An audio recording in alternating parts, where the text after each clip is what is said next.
Thank you so much for having me tonight. I really like this Thursday evening vibe. It's like almost Friday. You go back to work tomorrow, and it's kind of like, oh, it's almost the weekend, and I'm still thinking about the fish I bought last night and all the fun stuff. Anyway, it's different than a Saturday. Thanks again. It's a real honor to have me. And what I wanted to provide was, as Callie described, a really practical discussion of how to build a fish room. Who here has seen like Rusty Wessel's fish room or Larry Jenks's fish room, right? Those are Taj Mahal fish rooms, right? And unless you're, retiring and building a new house around your fish room, or, like an insurance broker with a lot of money and go to Mexico all the time and collect fish, you're not going to have that. I wanted to do something that's sort of like an evolution of where many of us are and where many of us want to go and how to get there. And so with that, if we can go to the next slide. And so, click. I'm going to talk a little bit about my fish room journey, building a fish room, the current fish room, and then I want to go through, if anything, I hope to come out of a fish club presentation, whether one I'm attending or one I'm delivering, that you take something that you can actually do, that, it's something that you could actually go do in your own fish room or in your own aquarium hobby, and then lots of questions and answers. And feel free to stop me anywhere along the way. Next one. And so, whose aquarium journey began with something like this? Maybe your bobbing ornament was not a wheel, but it was some sort of other creation. But that's where we all are, right? And then, your spouse goes away for the weekend, and what happens? Next. That.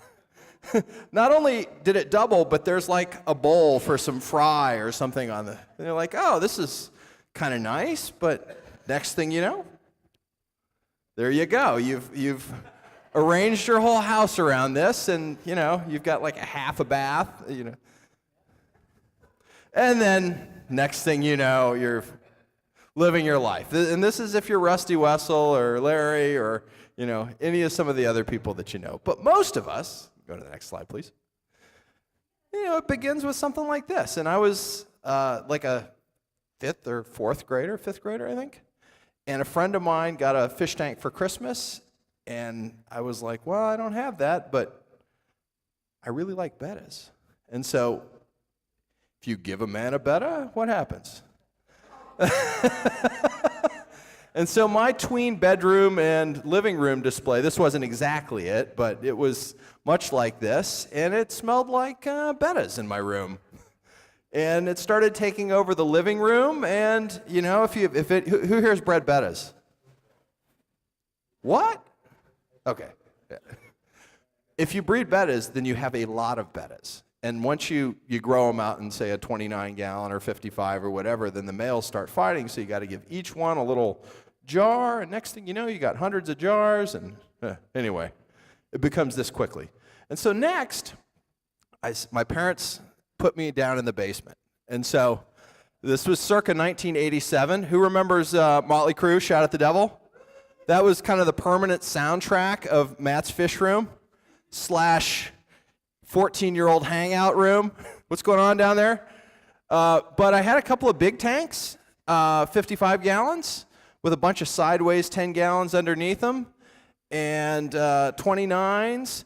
And then, I discovered something called an aquarium club. This was the Greater Dayton Aquarium Society back in the day. They hosted an ACA. It was great. And BAP, I started working at a place called Big Don's Pet Hut in Dayton, Ohio. It was pretty awesome. And, this all started to accumulate. I even had a 150-gallon Rubbermaid tub down there to breed African cichlids. And, it started getting out of control, and then I left for college and left my parents with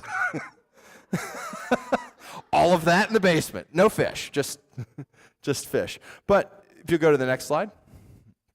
I really took a break for a while. I was in the military, and I was in college, and I always went to fish stores and did whatever fish stuff I could, but it wasn't really until I got out of the military. I had like one tank when we were in the military, And we moved into our place in California, and I convinced my wife that I should have one 150-gallon tank, 6-foot tank in the living room, and it was full of African cichlids, and it was cool.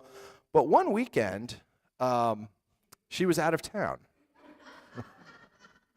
And one of the fish stores that I went to remodeled, and they had these awesome tanks that were 2 foot by 2 foot by 1 foot, which is just perfect size for 30 gallons. 4 foot of surface space. They had like 30 of these, a whole bunch of 15 gallons. And I just went in there with my pickup and was like, how much for the whole shooting match? And I'll get them out of here today. And they were like $500. And I'm like, done. Right? So I had a whole bunch of fish tanks in a day to set it all up. No, I put this all out here. I had also found this 8-foot tall tank on Craigslist that I initially thought I was going to put in the house, but that was quickly shot down. And so that was out in the garage as well. And so I put all this together, and the tanks are all there, it's all there. And so I made this deal with my wife that half of that garage could be mine for the fish, and the other could be, for her car. Right. That lasted a long time, let me tell you that. But this was really I guess about 2004. Really, the monster fish keepers and water wolves, and this whole world was just getting on there. And I was like, oh my gosh, there's all this do-it-yourself stuff on the internet. Sacramento Aquarium Society I joined and started participating in. And I said, what a great opportunity to really do things like I've always wanted to. I told myself, I'm just going to keep the fish that I like. And so I started with that. I actually also... This picture actually shows a palm tree because this is a rental property for us, but that was actually a pond that was outside. When we moved, I pulled the pond out and put a palm tree there. I'll rip that out if we move back in and put the pond back in. But I did some outdoor stuff with there. Next slide. And so I have a handful of African cichlids and actually no Rift Lake cichlids today. But this was like, I was deep into that then. And my wife's side of the garage, with her semi-consent, turned into having a bunch of tubs over there as well. But I really set up the racks of the 30-gallon tanks, that triangle thing. That's the 8-foot tall, 4 foot by 8 foot was the corner tank. And it was, somebody had really done a nice job on this and done like simulated rocks, and it was all plumbed behind it. It was in a Chinese restaurant and leaked.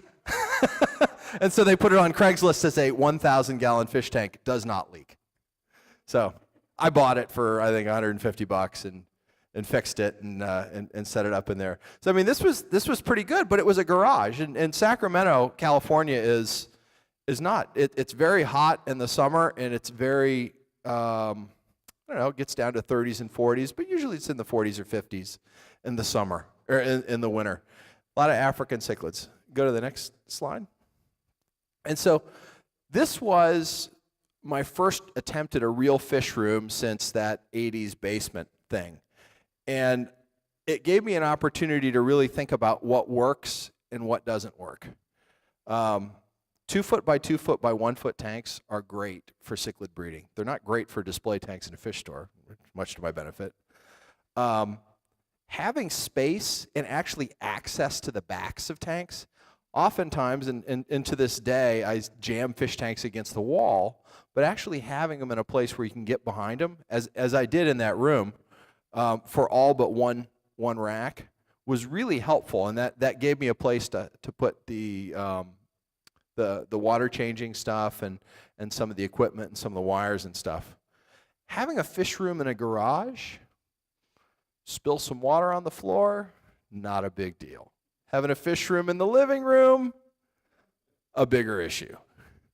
And actually, I put together a do-it-yourself water change system, and I did it full automated for a while, where I had one of those 150-gallon tubs with an auto refiller, and on a timer and all of this. And I found that I would prefer to just turn the water on and off. in there. And I will provide detailed instructions towards the end of this on how to set up one of those systems. It's actually quite easy. The other thing that was nice was in Sacramento, there's no water meters, which is kind of cool. But at the same time, you're only allowed to water certain days of the week. And so that was my water change schedule, was every other day that you were allowed to water. But I had the water just go out of the fish room into the lawn or into the garden, which, I felt good. I wasn't wasting a lot of water. And then this was my entree to concrete blocks and 2x4s as stands. Who here has used this approach? Anybody else?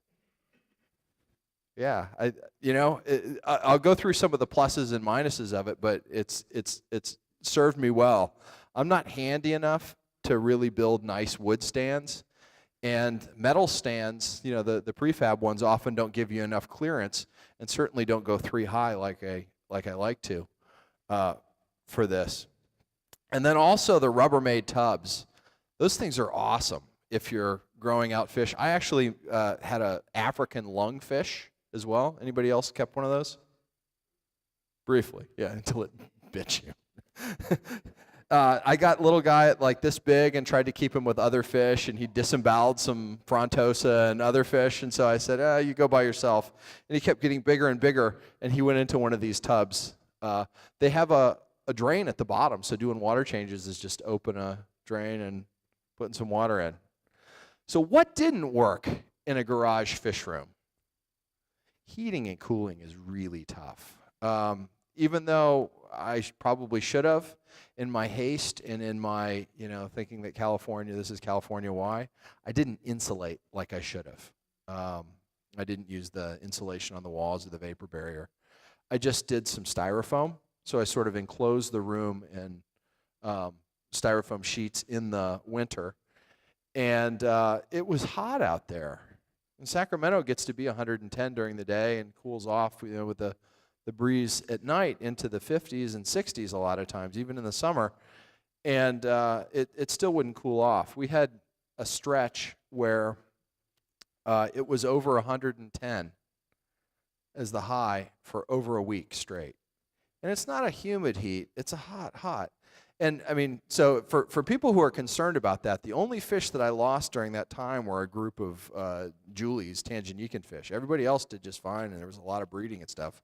It's just, hot to work out there and just not so much fun. You saw that I had almost all the same size tanks. I set up all the 30s, and I had room for a few 15s, but that really doesn't give you the diversity of tank sizes that you need for growing out fry and for smaller fish and this and that. And so I found myself packing together some fish that I probably shouldn't have, just because that was the size tank I had. And I needed some 4-foot tanks too. 2x2s work well for pairs, but having some 4-foot tanks would have been great. Who here knows what a dump filter is? Awesome. Well, I'll get into more details of the variations on the dump filter, but I came up with and built dump filters for all of my tanks, or just about all of my tanks in my fish room. And the first, just like anything, the first attempt at it kind of works, but not exactly. This was actually my first attempt at automatic water changing. I had like a valve on the back of it that was supposed to go down. I bought more PVC fittings than Home Depot had. Who's found themselves there, right? All out to the garage, and I just turned some valves, and the water does all this, and it was like, nah, it didn't quite work, and they kind of leaked, and the translucent one. So I'll talk a little bit more about how to build those. And especially in the winter, because I was using space heaters out there, the oil-filled. I was using a couple of them and trying to keep it all heated. I was getting some heavy-duty electricity bills, and that's not cool. Actually, one other thing that I should have said before, it's a regular garage. I didn't have a water supply out there. Fortunately, I had like my bathroom. The bathroom that has the permanent Python fixture attached? The one that has sponge filters and associated muck. That was my room, and I just ran a hose out of the wall of that to the garage and got constantly yelled at by my wife about why is there a hose across the pool. And anyway, so that was a complication, but it worked out okay. And that was actually why I was doing the tubs. But it didn't. It was a complication, not an insurmountable one. It worked out well. I actually used that outdoor pond for cichlid grow outs, and I was like, oh, it's going to be awesome, and they're going to be huge, and I'm going to have this wonderful color. And maybe it was just the fluctuation in temperature in Sacramento, or I don't know what, but it didn't really work out. Live bears did great. Goldfish and koi did great. Cichlids, hiding. And so some of my favorite fish up here are some chanchitos. That's where I first started playing with chanchitos, was in the California garage fish room. Next slide, please. And so we moved from California to Maryland, outside of D.C., in 2007. And I had to make a decision. Was I going to sell or otherwise get rid of all of this stuff, or was I going to bring it with us? And I got rid of almost all the fish, other than like 2 boxes, which we just checked as luggage. But I kept all the tanks because it's such a unique size, and we were moving everything anyway, and we packed stuff inside them, so it all worked out. But our new place, and I'll show you a picture of it in a minute, which my friend Tony calls the sweaty man cave. This is pretty sweaty down there. And you'll see. It was an odd-shaped space. We had a storage room in the basement. And my wife is of the opinion that, you can find a space that's otherwise not useful for anything and knock yourself out. What goes on in there is what goes on in there, but there's going to be no fish tanks around the house, or certainly, anywhere in the living area. And so that was fine. And of course, this one didn't have a water supply either. So fortunately, again, there was a bathroom, and I did a quick disconnect that was always hooked up in the off bathroom. Ran it through a vent that wasn't used, so I had water down there, but I had to run upstairs to turn it on and off, of course.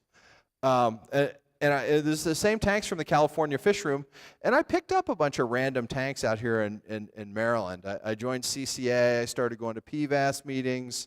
This was before CCY and others, but it was great to get into that world.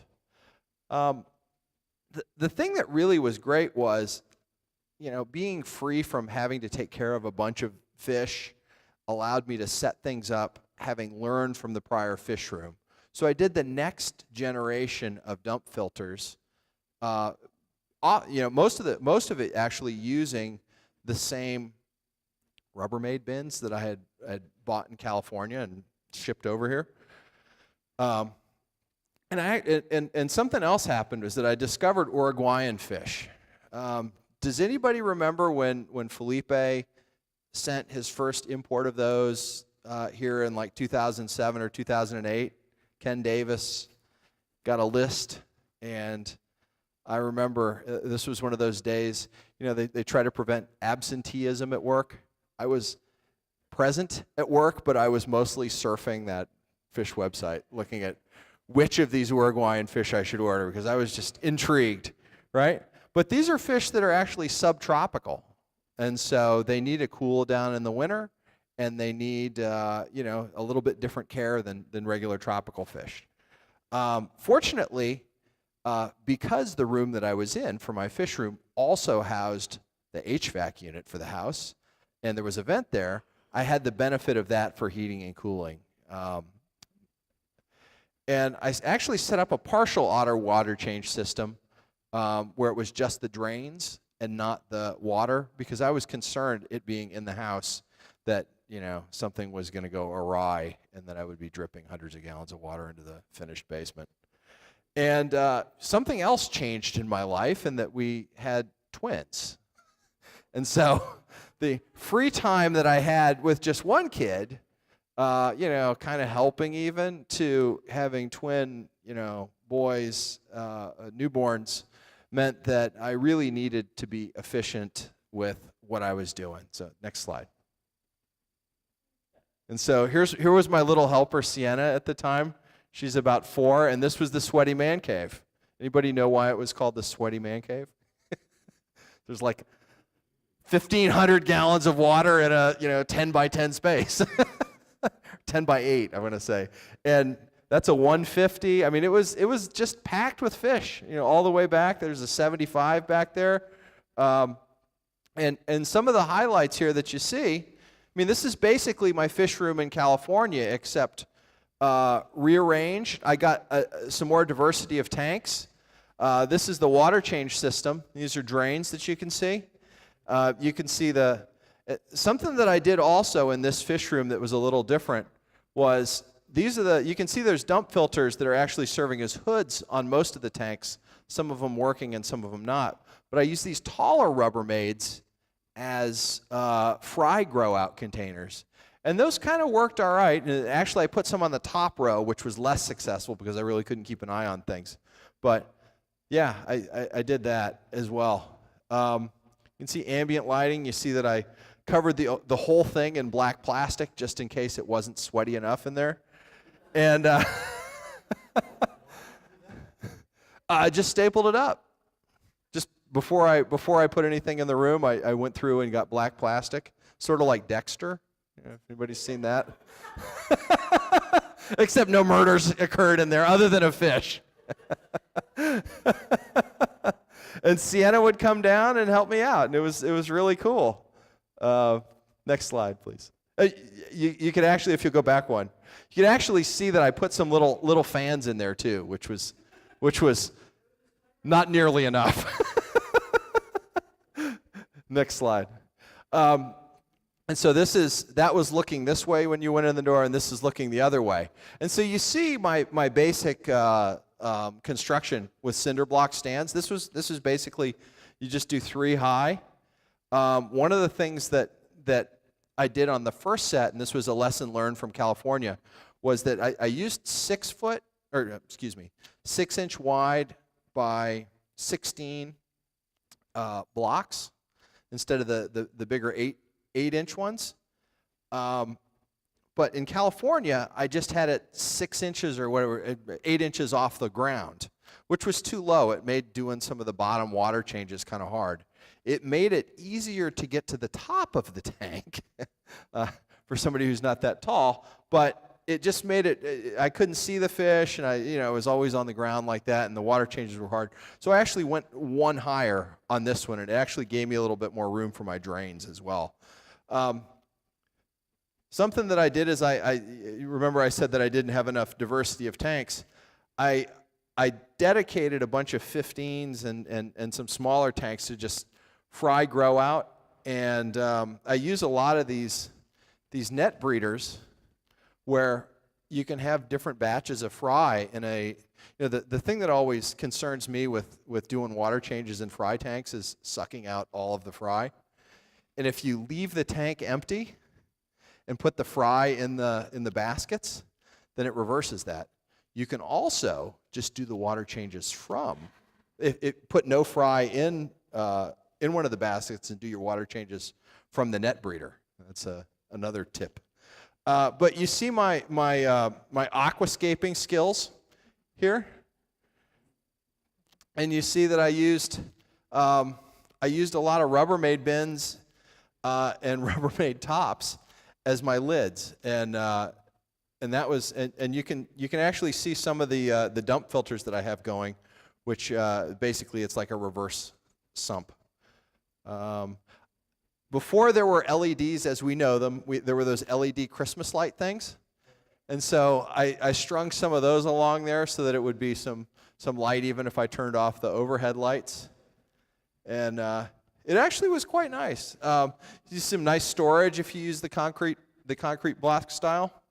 I hope I encourage everybody. What's a disadvantage of the concrete block stand? In California, it served me well. What's another one that's less externally dependent? Weight. So imagine. So One of the benefits of the concrete stand is that, for example, if you're moving from California and you have 200 concrete blocks in your garage, you can rent a truck from Home Depot and load all the concrete blocks onto the truck from Home Depot and bring them back. And they're like, here's your credit. So then you take that credit and you go to the Home Depot in Gaithersburg, Maryland, and you get 200 more blocks. But the difference is that you need, if it's not in your garage, you need to carry them, probably 2 at a time, down into your basement.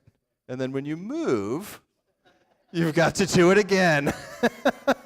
So, yes, better in a garage, less good in a basement, but you see it worked well. Next slide, please.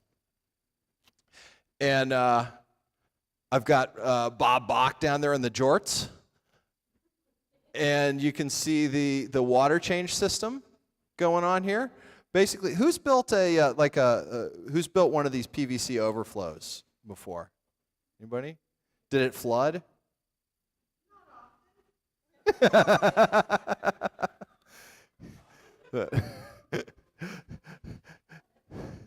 So you can say one of my favorite fish. This was a Chuco godmani, which is now some other genus godmani, Central American guy.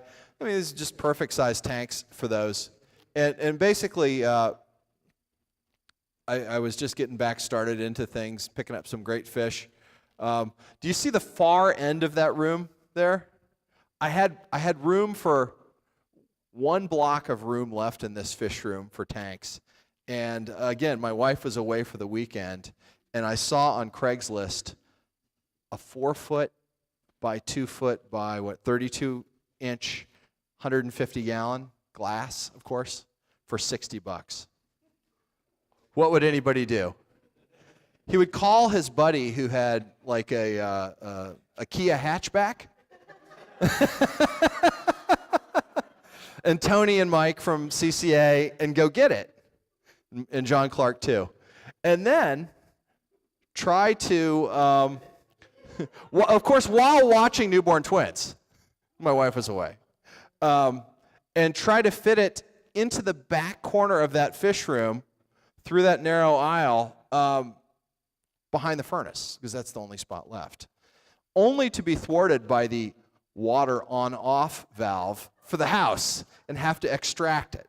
And so it ended up going in there, but I had to take some other tanks out. Actually, that rank that I showed you before. Okay, next slide. And so let's take a step back. I've given you a little bit of my journey, but I want to just take a step back and say, what are some of the key planning factors that you should take into account when you're thinking about building a fish room or taking what you have and consolidating it? What space do you have? I'll take whatever I've got and turn it into a fish room. That's sort of the way that it has to be. It really depends on what kind of fish do you want to keep. If you're into killifish, you could have like 80 different species on the top of this in your basement, of course. What do you want to do? Do you want to get 1 million BAP points? Do you want to just watch your pretty fish and grow plants? Do you want to hoard fish like I do? What do you want to do? And then what is your lifestyle? Do you have a bunch of kids? Do you have a bad back? Do you want to do all this work? I honestly enjoy doing water changes and all of this because it's just kind of a escape from the real world. This guy is by the way, this is an eel cat from Uruguay. He's one of my favorite fish. It used to be. He's dead now.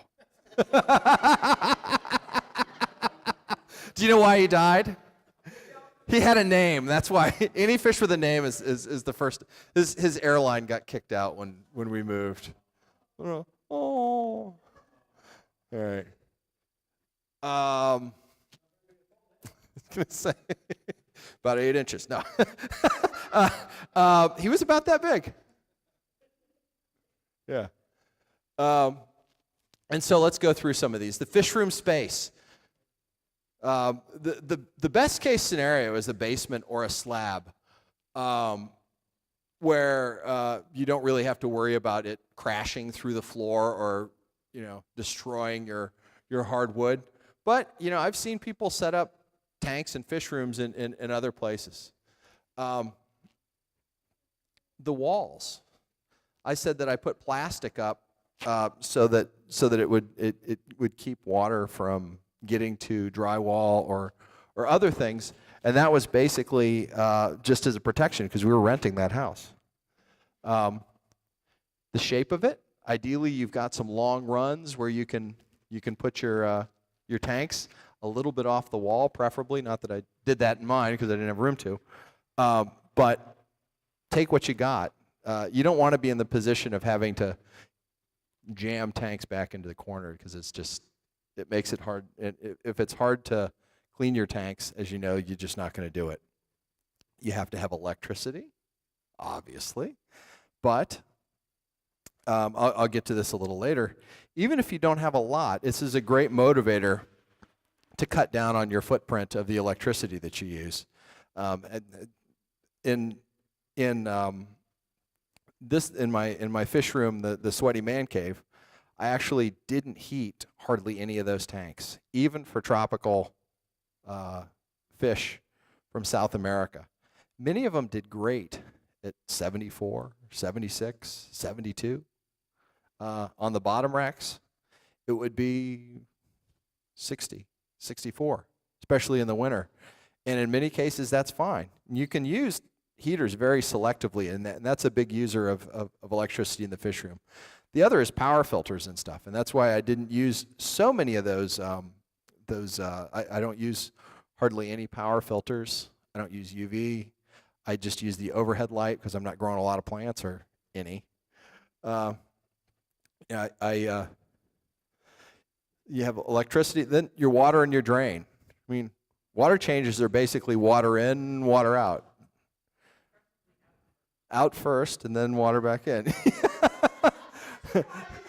Or I've done a few 110% water changes before. I don't know about you guys. But fortunately, I had a drain. I had the sump drain in the room, and I just drained straight into that baby and would dump buckets and stuff in there too. And then finally, insulation. You want it to be able to keep heat in and cold out and all of that as much as possible, again, to cut down on the electricity. So that's the physical fish room space. Another chanchito, one of my favorites. Next. What kind of fish do you want to keep? Anybody know what this guy is? Gymnogeophagus labiatus. I forget which one. Blue yerbellito from Centurion, Uruguay. I don't know where that was in my brain. Do you want large tanks or small tanks? I've found myself alternating, right? Where I like communities of big fish, but if you try to breed, especially substrate spawners, spawning cichlids or a lot of fish in those, it just ain't going to happen. You're going to have to harvest the eggs out or they're going to get eaten. And a lot of fish, nano tanks and all this are great. You don't need a lot of fish, or a lot of that. The temperature requirements, these guys, they really don't do well if they don't get down into at least the 60s, maybe even the 50s, even the 40s. They're temperate. And then they're fine at whatever temperature in the summer, but they need that. And then those requirements, or if you're keeping discus or some of the South American fish, you really want it nice and warm. In my current fish room, in my current garage, last winter, for a variety of reasons, it was a lot colder than I thought it would be out there. And Central American fish did just fine at 65, 62, 66, right in there. And come spring, everybody's spawning. And then, if you want to keep a lot of plants and those sort of things, then you're going to need a lot more lighting than just the bare bulb swinging situation that I have. Next slide. And so, and also, I mean, if you want to have an aesthetic display, that's a very different fish room than if you want to have something that's, as my wife calls it, more industrial looking, or a laboratory. Do you want to be the king or queen of BAP? That's a very different setup than, again, if you want an aesthetic setup, or are you gonna set up for business? Pure hobby stuff?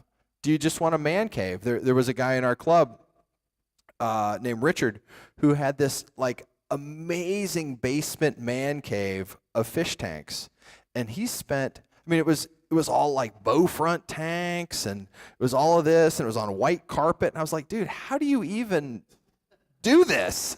It was like an awesome display, but he didn't. It was just big like bow front tanks and stuff like that, and he didn't have any room for raise and fry.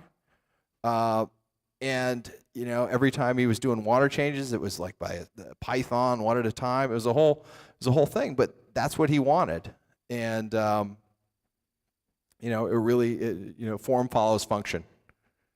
Next slide, please. And then comes down to what your lifestyle is. Do you want it to be a social place? The sweaty man cave? Not a social place. We tried it. You saw Bob Bach in there, and he wore shorts. It was just too much, right? I have to say, for my current one, Lisa's been there. There's a little more room, right? It's not quite so cramped. And that's a choice, right? Are you going to jam the next row of tanks in there, or are you going to leave a little room to get around and enjoy yourself? And then also, I mean, we have our house back in California, so we didn't buy a house here. And so if you're renting a property, you don't really have as much leeway in terms of customization as you want. How much automation and all that is based on weather and how much lifting and climbing and that sort of thing that you want to do. It's great to have 3 rows of tanks because you can have 50% more tanks. But if you don't want to climb up things in order to get to the top tanks or bend way down to get to the bottom ones, then it probably doesn't make sense to set up a fish room that way. Next. Anybody know what that one is? Gymnogeophagus gymnogenes.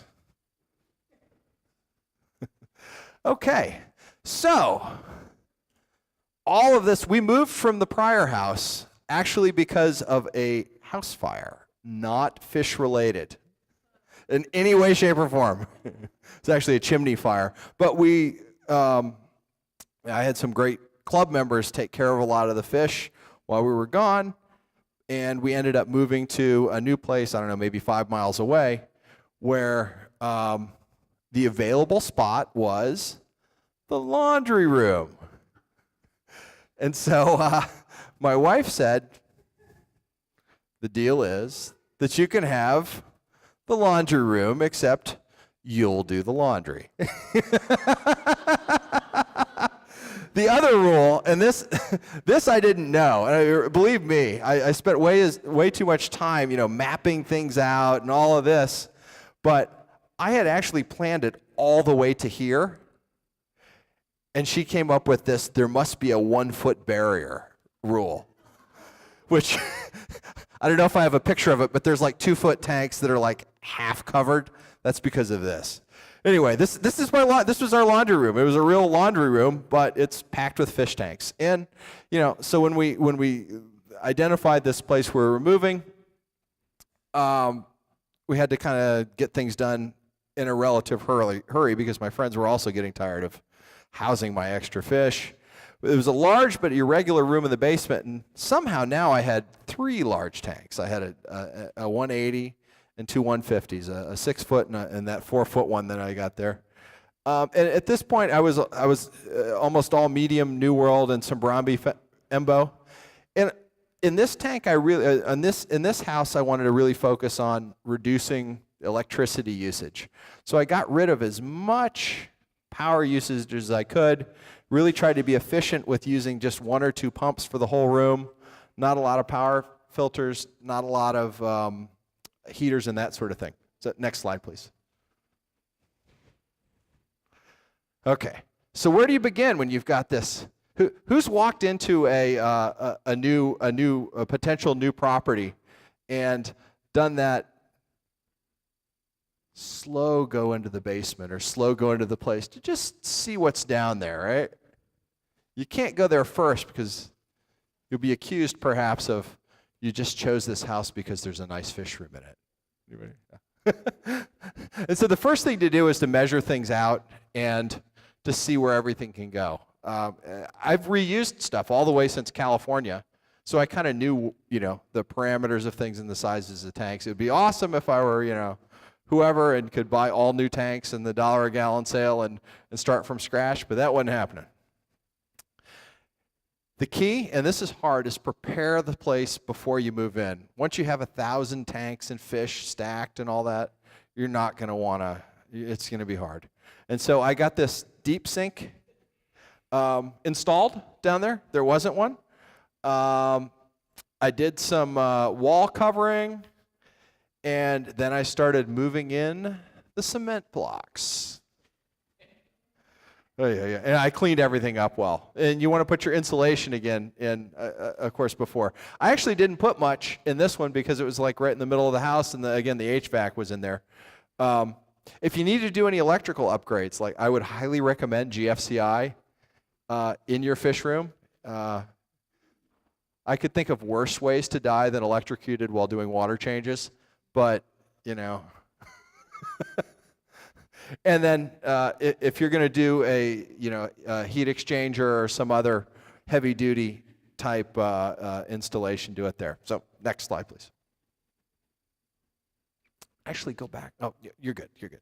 Okay. So plan the room, prepare the space, lay out, build. So put your racks together and then test fit the empty tanks all the way through, because matters of trim and not quite squaredness of the room, and your wife saying you need an extra foot, everything's got to fit. Everything doesn't go exactly as planned. Who's tried to put the one last tank in and it doesn't fit by like that much? This guy. Yeah. And then add some stock. It's always very tempting when you've got a new fish room to be like, go to the fish club meeting and buy all the fish. But they were only $7. And fill it all up. But take your time, have a plan, right? And make sure everything is working right in the fish room before it's like, too much stuff. Something that's nice about those concrete blocks, too, is that it's not built in, I was going to say in stone or in wood with nails and screws and stuff. You can change it around if you want to. It's really quite easy. It doesn't take any effort at all other than lifting some bricks. And then my big decision in the fish room was, should I leave one of those big tanks out and have like some room for people to come over and see the tanks and me not to have to like suck in my gut to get through stuff? Or should I put that 150 in there and keep like a whole bunch of cool Central American and South American cichlids that I couldn't otherwise? I chose, of course, the latter. Next slide, please. And that's the tank there in the middle. And so and so you can see it would have been a nice, comfortable fish room without a 150-gallon tank sort of stuffed in there with more tanks on top of it. That was actually a discovery that I made in this fish room, because I was like, where else do I go? The last frontier is on top of other tanks. And actually the last frontier was on the floor, which, I said, I want to make them at least, 16 inches high so it's easier to change the water. Well, I did tanks on the floor, and, it made sense for Uruguayan fish, but that catfish lived in that tank on there, and you can see me walking back and forth. That's how you kick out an airline or whatever. Tanks on the floor are a pain. I wouldn't do it. But actually, this is a 150 glass with a, nice center barrier, and you see a couple of things here. Yeah. It's at least this wide. No, no, it's a good like that much. It's hard to see. There was room to get back there and squat down. I think I had a 2-foot tank on the other side, so pretty close to that. And some people, before they take pictures of their fish room, do like, the ultimate cleanup. And how you can tell that they've done the ultimate cleanup and their fish room is on display is that their fish food is stacked very neatly on top of it. Of course, Northfin on the top, but who's done that? Anybody? No. Okay, so what you see here is a dump filter. And what does that look like? It's a sump. It's a sump on the top of the tank, right? And there is a water pump in it that's putting water into that, and then the drain on the front of it is just going right back into the tank via gravity. That is the only filtration plus a sponge filter on an emergency air pump. One of the kind that turns on automatically if the power goes off. That's doing that tank full of big cichlids, even some catfish in there. That's it. The rest of the fish room was almost 100% air-driven sponges and boxes. I like to put one box and one sponge in each of the tanks, one to focus primarily on the mechanical filtration and the other for biological. Less flow through the sponge, a lot through the box. And I've got 75s that are running just fine with just that. Next slide, please. And so another thing I realized in this fish room, you don't see the automatic water changer in here. And it really was going to be awkward to have all those tubes and stuff. I said, I wish I had room behind it, but I really didn't have, I didn't have room to do it that way. So what I set up and I rigged into my my deep sink was a siphon on a long hose, and this is like a 1-inch one. And then I found this at Home Depot. It's like a 1.5 inch siphon. And I don't know how to do it other than by sucking on the end of it. But that thing can fill a 5-gallon bucket in like 30 seconds. And so this was some of my exercise, which I could use, was doing that and draining stuff. I could do this whole fish room in less than 2 hours. I set up a whole rack of 15s, basically for little pairs and for growing stuff out. And then I had a variety of sizes, not just the 2x2x1s. And I mean, this made it nice. You can also see my air manifold system that kept all of that pretty easy. It worked actually pretty well. While these were going, I would manually do the others. And again, like 2.5 hours for the whole thing, which is fine for me. Just straight up city water. I use something called Chloramax, which it removes chlorine, chloramine. We just have chlorine, and it doesn't smell like Prime or Safe. It's powder. Yeah, Ken's used to have it. Gemco does now, and a big enough to treat all the fresh water in the history of mankind is like $60. You can't overdose it either, which I just go through and do like a pinch before I refill it. Next slide, please. And so this looking down from the top of the house down to this is what I had. So there's the sink, the washer, and the dryer. I had a rack of a whole bunch of 30s there. I had a 75 in the corner that had 2 racks of 30s under it. There's the 4-foot 150. There's another rack. This is the thermos, or the heater and air conditioner. These are the stairs, and of course there's the half rack of fish tanks under the stairs. This is not quite to scale. This was pretty tight back there. Again, it was like, why did I do this to myself? The 180 and then this 150 and all of that. If I had left, we'll call it this out of there, it would have actually been pretty comfortable.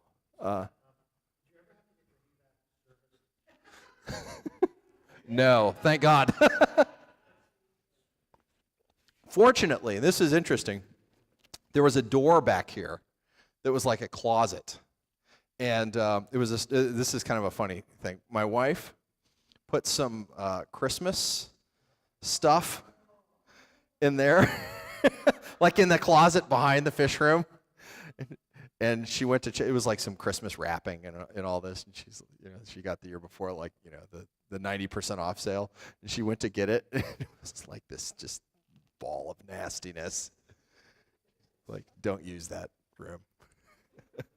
And there's the door, and then there was a rack with a 55 and two 30s under it over there. So you can tell there were a lot of fish tanks in this room. Next.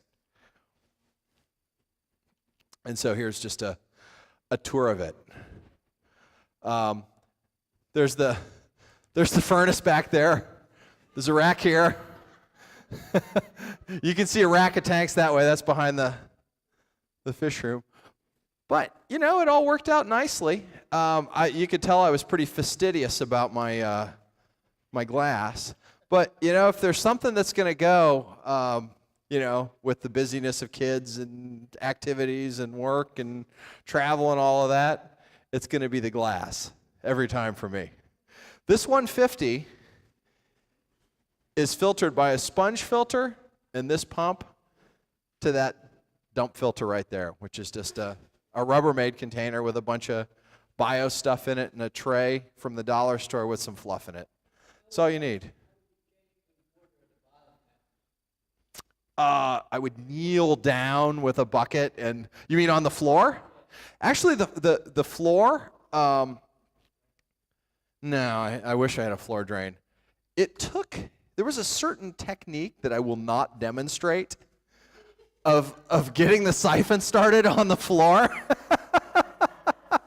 But I actually had a lower bucket that I could do those. It was a pain, and I didn't do it enough. Most of those, I also had enough of the tank exposed from underneath that I could use like a 1-gallon bucket to just dump water out of.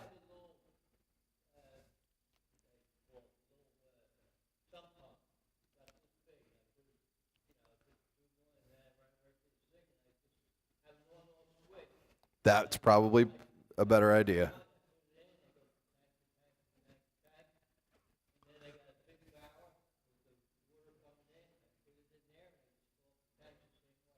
That's probably a better approach. I just, given the choice, I just wouldn't put tanks down there again because, you could see that I just wasn't getting any enjoyment out of those fish. It was more of I kept Uruguayan fish that liked the cold winter. They actually thrived down there. But if something went wrong, I just wouldn't know. What's that smell? and here we go, me saying I don't use any power filters, and there's one. I think that was the only one, and my daughter, next slide, please.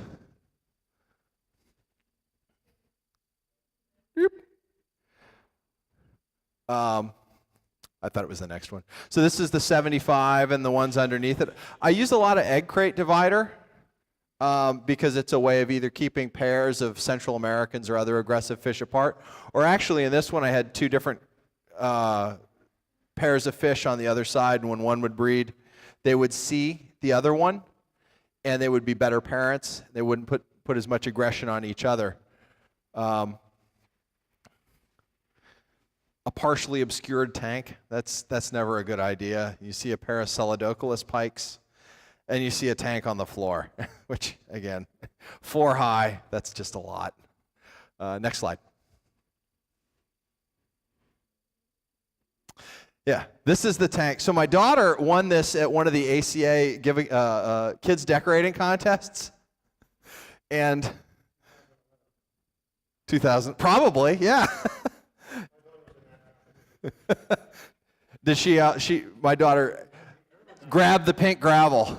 So these are Cyclosoma species Zanya honda. I'm growing out some fry. They weren't quite big enough for this. Those are probably the only ones in captivity of that. And they breed inside of the Nemo castle. That's the tip. They'll only breed. They wouldn't breed without the pink gravel. So that is my top tip of the day. Most of the decoration is unused sponge filters, which are just in their seasoning.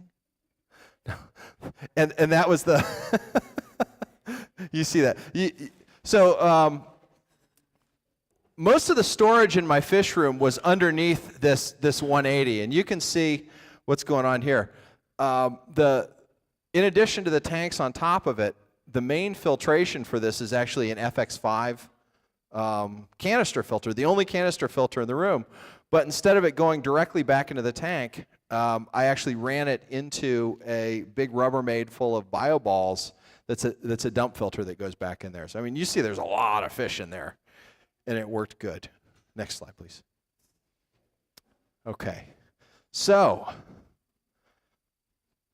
last summer, the place where we had been for about 5 years, we found out that our neighbor and landlady needed to sell the place. Some health issues, so she said, "You got to move."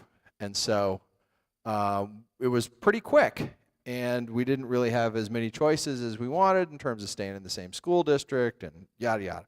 And so we grabbed a place, and I looked down in the basement. After, of course, looking at the other house, parts of the house, so I couldn't be accused of that. And there was just nowhere to go. And so I said, there's one last place. It's the garage. And so I started again, just a half a mile up the road, but an unfinished garage fish room. So the same fish. I had all the fish, pretty much. I got rid of some of the bigger ones. Tanks, same construction, same, again, isolated from the living area, same concrete floor. This time I had more space, which, thank God. But I didn't have any HVAC. I had poor ventilation. There wasn't even, like the ventilation that a garage should have. I didn't have water or a sink. And I only had one 15-amp outlet for the whole fish room. What am I going to do? And on top of it, I had a douchey landlord. I still do. He's horrible. It's horrible. So, next slide, please. This is really just an opportunity to be practical and adapt and overcome because, 20 years and 20 pounds ago, I was an Army officer.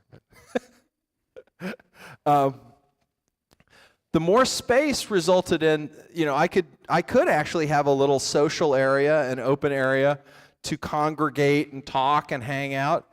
And I actually put end cap tanks. So I did, rows like this, but I put a rack of tanks on the end so that I wouldn't be tempted to fill that space with, fish tanks and other stuff. Before I went in, heeding my own advice, I prepared the space. We did insulation in the walls and vapor barrier it, and I actually did the ceiling as well. Insulated it a little bit too well, as I found out, and it was getting a little nasty up there. And so I opened it up, sprayed it down with vinegar, and got all that out, and put some ventilation fans up there. And it actually, the condensation from, the 15 degrees outside and the, 70 degrees inside. And I actually ran a hose around the house from the laundry room on the other side of the house into the fish room, which again worked great as long as it wasn't 15 degrees out. And then I just rigged up a drain system to the yard just through gravity in there. I had to really focus on energy efficiency. So a dehumidifier puts off an amazing amount of heat and water. And so that, plus actually a space heater on relatively low heat, 3 or 4 air pumps, big air pumps, and just a couple of pumps, the FX5 and a couple others. It all works without tripping the breaker.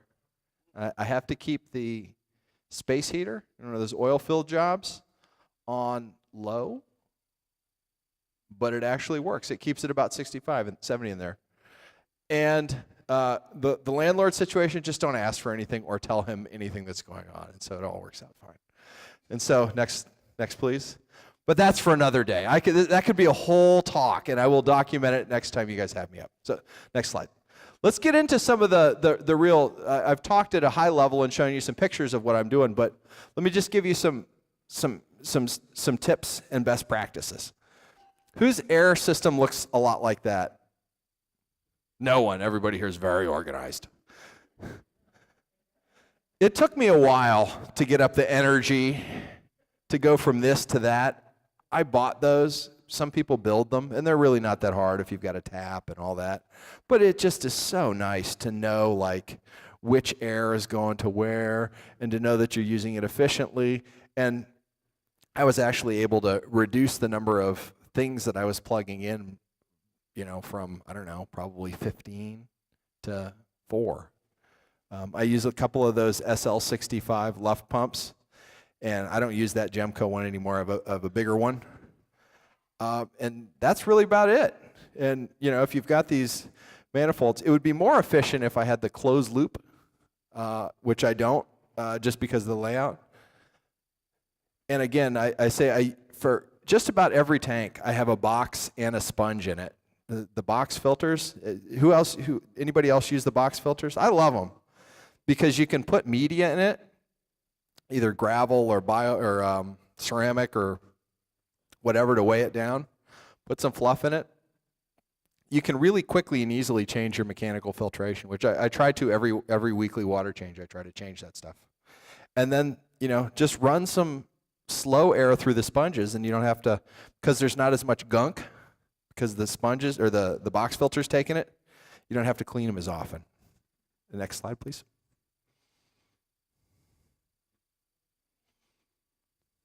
Ta-da! The dump filter. Who here is like excited to go set up a dump filter in their fish room now? Anybody? I think they're the greatest thing ever. And so I was telling you, this is the outflow from my FX5. And this is just a Rubbermaid container with 2 holes drilled in the bottom, a piece of egg crate so that nothing can possibly clog it, just filled with, this is a piece of porette foam and a bunch of bio balls, and then a piece up here with some fluff. And that does that whole 180 with 1 million fish in it. And it does it well. You can see another view of it right there. That's just a sump I bought at an auction and did that. And then there's another sump. And again, there's just I want to say 750 liter per hour little pump, maybe 8 or 10 watts, that's filtering a whole 55 full of geo balzani and a bunch of other fish. Next slide. And then you can even do a smaller one. You see the example here where it's a combination of a hood. You can get a couple of pieces of wood, and it's both a hood, you have a piece of glass on the back, and a filter. You just use one of these small pumps. Again, not too many watts. Drill 2 or 3 holes, 1 for the water going in, 2 for the water to come back out.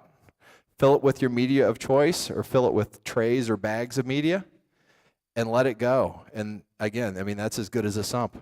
You don't need a ton of flow. And actually the water coming back into the tank kicks things up enough that it keeps it quite clean. And even if you're not using the pump itself, if you turn that off or to just use air or conserve energy, it's still a hood. Although not a beautiful one. Next slide, please. And so you see a variety of these here. This is a 150 that had a bunch of Madagascar fish in it, and giant and royal plecos. That's the filter for it. I show this. Another tip is, especially coming back with wild fish, or I quarantine any fish that comes in the fish room, but having dedicated quarantine tanks in place that you can see. One year I came back from Uruguay and put all the fish in floor tanks because that's what was available, and I was like, oh, I can't really see them to see if they're getting disease. But I actually use those tubs as well, although harder to see in there. Next slide. Okay. Who wants the water? Who has set up an auto water change system before? Anybody? Wow. Okay. And so there's really 2 parts of it: water out and water in. I'll do the water out part first, okay? Each of these is a PVC overflow attached to a drain, and 1 per tank. Go to the next slide, please. there's the plan. I'll put this on your Facebook page if you'd like. But it's 4 90-degree fittings. I use 3/4 inch. Don't try to use 1/2 inch. 1 inch is okay as well, but I find that 3/4 is pretty good. You're not going to get a ton of flow out of this, but if you're dripping water in, it really isn't a big deal. You don't glue this because it's sort of like a pretzel that you put on your tank, right? And to get it started, this is just siphon. So some people are good at, whatever, getting it started that way. I cover one end of it and suck on the other end of it, and it primes it. And basically how it works is, sorry to climb in the way, if the water goes above that level, then it drains down.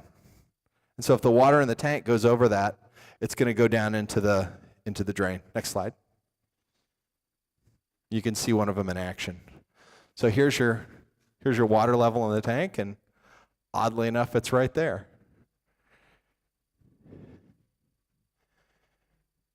Preferably, and this is the way that I did in California, I have them on the back of the tank so that I can actually, God forbid, see in the tank. And so I had a central drain for all of those guys. And you basically need to maintain a siphon. Every now and again, this is why I actually turned off the automatic. The garage fish room in California, I had it on a timer so that it would drip from a thing automatically. And what I found is that, I don't know, probably twice a month, I would have one of these of the 50 that I had that had lost its siphon for whatever reason. I had either drained it down too far or whatever. The siphon fairies had sucked out the water, and it would overflow. And so I keep an eye on it just to see if it's not draining down, then you need to take care of it. Next one. Okay, and so how do you put the water in? This you can buy at Home Depot or online, and you just create a loop basically in your ceiling of this poly tubing, irrigation tubing, and hook it. There's that thing right there is a pressure reducer, where if you try to send lots of water pressure through this, it won't work at the rate of the drip emitters that are there, but it can also blow it apart. So you don't really want to do that. So there's pieces, and it's basically just setting it up as you would set it up for a garden, except on your ceiling above it. Next slide. And so there's a special tool for making holes in it, and there are these little couplers or drip emitters. I tried to be really scientific the first time that I put this together and was like, this tank gets 1 gallon per hour, and this tank gets 2 gallons per hour, and this one gets 2 of those. And what I found was, is it ever really a bad idea to do too much water change? It really isn't. And so these are just straight up all the water that flows through it. Next.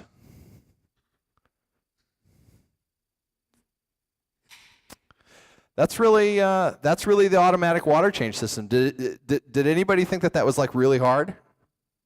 It's super easy. You just need to go do it. And especially in a fish room that's already set up, you're going to have to climb above the tanks and like get some either some strapping or screw a hook into your ceilings to hang that stuff. It's really not that hard. You just got to go do it. And once you've done it, you'll be like, why didn't I do this 20 years ago? All right. Who here saw my post about red wigglers on the Facebook page? I love red wiggler worms. I discovered these, 5 or 6 years ago. They're composting worms. You can find them on Craigslist, or actually the #1 purveyor of red wiggler worms in the country is Uncle Jim's Worm Farm, which is in the place where Cyclic Club of York has their meetings. It's right there. I actually went and picked up some worms from there.